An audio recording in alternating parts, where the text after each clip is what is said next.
I'm in the studio now with Meryl van der Koop. Now, Meryl is the musical director of the Long COVID Kids Choir and the Long COVID Choir.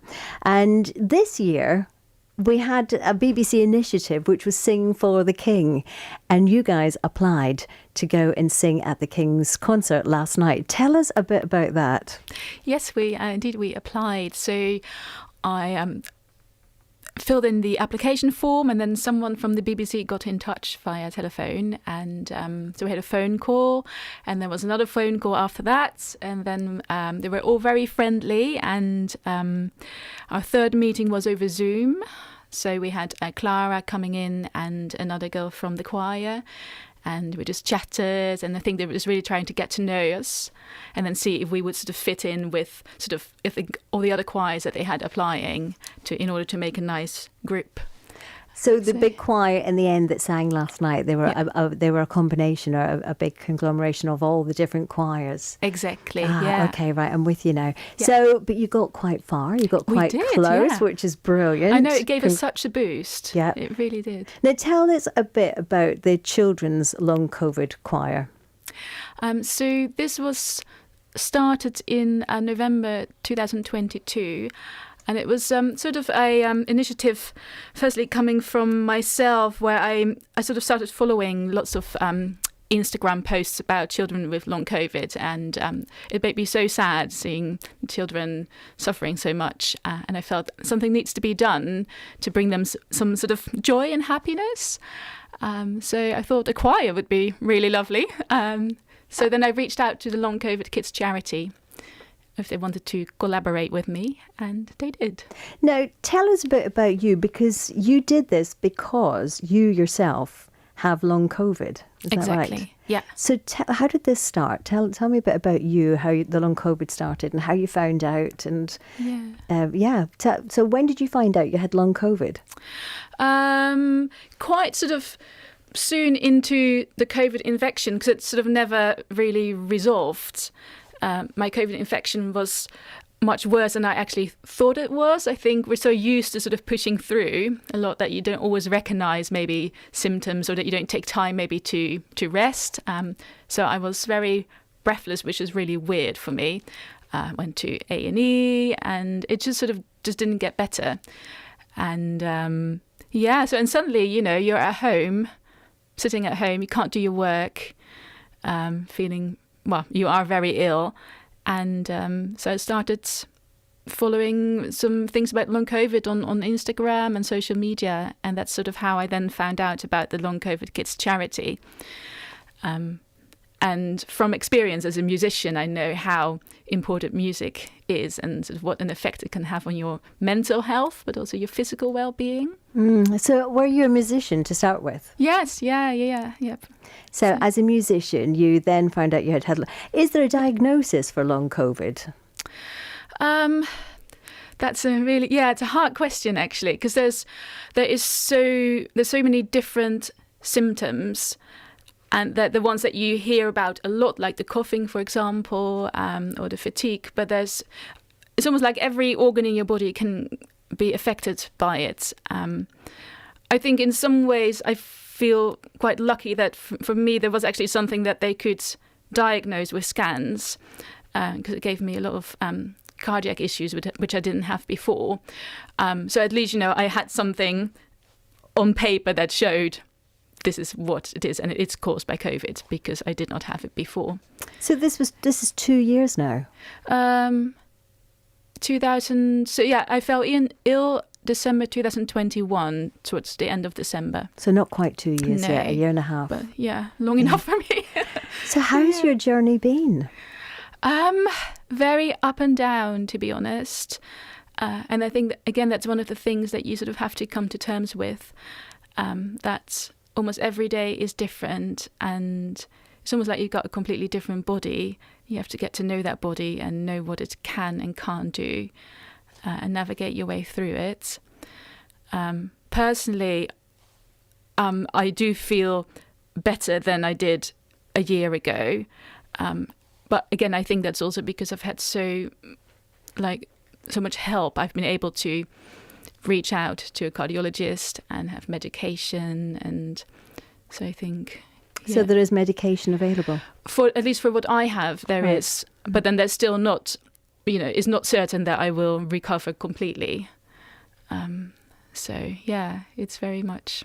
You look fantastic. And thank you. You got the train here and you walked. You must have walked miles to get here. I did, yeah. So that is fabulous. I want to bring in Clara and Mum Emma. Lovely. Hello, Clara. Hello. Hi, Clara. How are you? Good. Now, Clara, so you were the young lady that spoke to all the people that did the interviews for Sing for the King. How was that? I felt a bit nervous, but after I'd done it, I felt really proud of myself. I should think so too. How old are you? I am 8 years old. You're 8 years old and you did all the interviews to get through to Sing for the King and you almost made it through. That is a fantastic achievement. Well done, you. And how are you today? Are you feeling well?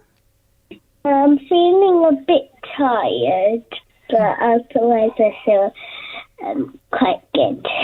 Good. And so I just want to know a bit more about the children's long COVID choir. How does that work logistically?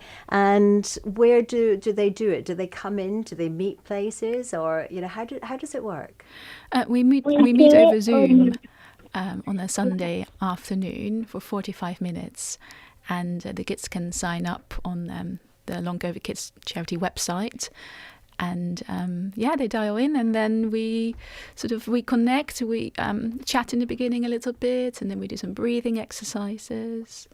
So you do all the breathing exercises and you do everything with them. Yeah. So you found them on the internet. So you found the children with long COVID, and you decided to create a choir with them. Now, is that not quite a challenge if breathing is one of the problems with long COVID? Yeah, absolutely. But I think with singing, so much you're much more aware of what your body is doing, so you can for a moment at least, regulate that a bit better. And I think the more often that you practice that, the more that gets ingrained into the body and you calm down. And the breathing exercises help then, do they? They do, yeah. And, sometimes it's also about the moment. So what I hear often as well is in that particular session, I really felt I could connect to that. And then maybe afterwards you go back to how it's the dysfunctional breathing, but at least you've had a moment of feeling more connected to your body in a good way. And how about you, Clara? So you meet on a Sunday, did you say, Sunday afternoon? Yeah. And how has the choir helped you? It's made me feel really jubilant and happy,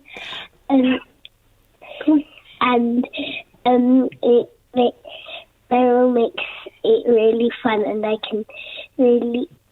feel really grateful for the Long COVID Kids choir. Wow. Oh, that's lovely. And you look forward to Sundays then, do you? Yeah. Oh, that is so lovely. I think we're going to hear you guys sing it very shortly. But first of all, I want to bring in, because Meryl, you also do the adults long COVID choir as well. Tell me a bit about that one. How did that come about? So that was started by a lady called Claire Hasty quite a while ago in, I think, March 2021.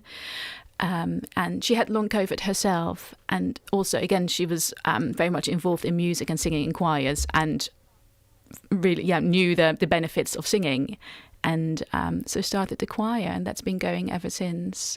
And you've since taken over as the director of music for that one as well. So I joined as a participant first, and then the opportunity arose to lead it, which I took on board. And again, I think it's a two-way thing, because, it helped me a lot as well. Incredible. Yeah. I want to bring in Sammie now. Sammie, hello there. Have we got Sammie? I hope. Hi, Sammie. Hello, can you hear me? Hi, Sammie, I can, yes. Now, Sammie, you are the founder of the Long COVID Kids charity, and Coronation champ. Congratulations. Now, how did you become Coronation champ? Oh, thank you so much. It's a real honour. It was a nomination earlier on this year, and then selected from 5,000 people nominated. And there were 500 of us that were chosen by a panel of judges presided over by the Queen Consort. So you were actually chosen, you were invited to the concert, to the big concert last night as a result? I was, yes. I received an invitation to come along and enjoy the evening, and it was absolutely incredible. I mean, I can imagine. You could feel the atmosphere. How close to the stage were you? So I was very privileged. I was sitting in the stands in the front row, so I was completely centre to the whole thing, and I honestly don't think I could have had a better position. It was perfect. I hope you got lots of pictures to bring back for everybody. We are going to hear you guys singing, as I say, very, very shortly. But I think you're fantastic for doing it all as the founder of the Long COVID Kids charity.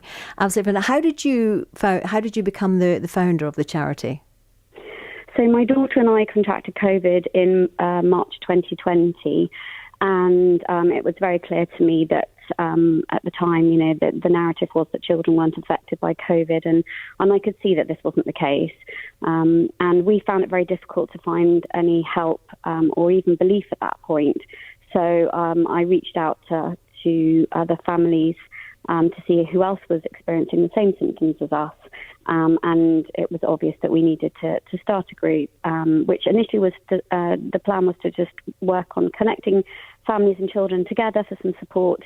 And we soon realised it needed to be much bigger than that, and it's now become the leading UK and international charity supporting children and families with long COVID. We have just under 12,000 families in the group, some of whom have multiple children with long COVID.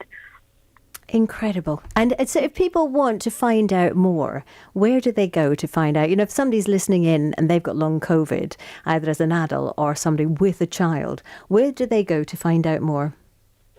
So for families and children, young people, then go to longcovidkids.org. You'll find us on almost every single social media platform. Long COVID Kids, really simple. And for adults, then Long COVID Support have a support group on Facebook and a website packed with information, and they have, I think, over nearly 60,000 members in their services now. So it's all over the country, everywhere. It's global. Oh, it's global. Wow. Wow. That is quite something. Well, listen, I'm really pleased you were able to come on and tell us about that tonight, Sammie, and well done for becoming Coronation champ. And as I say, we're going to get the choir on very, very shortly. But thank you so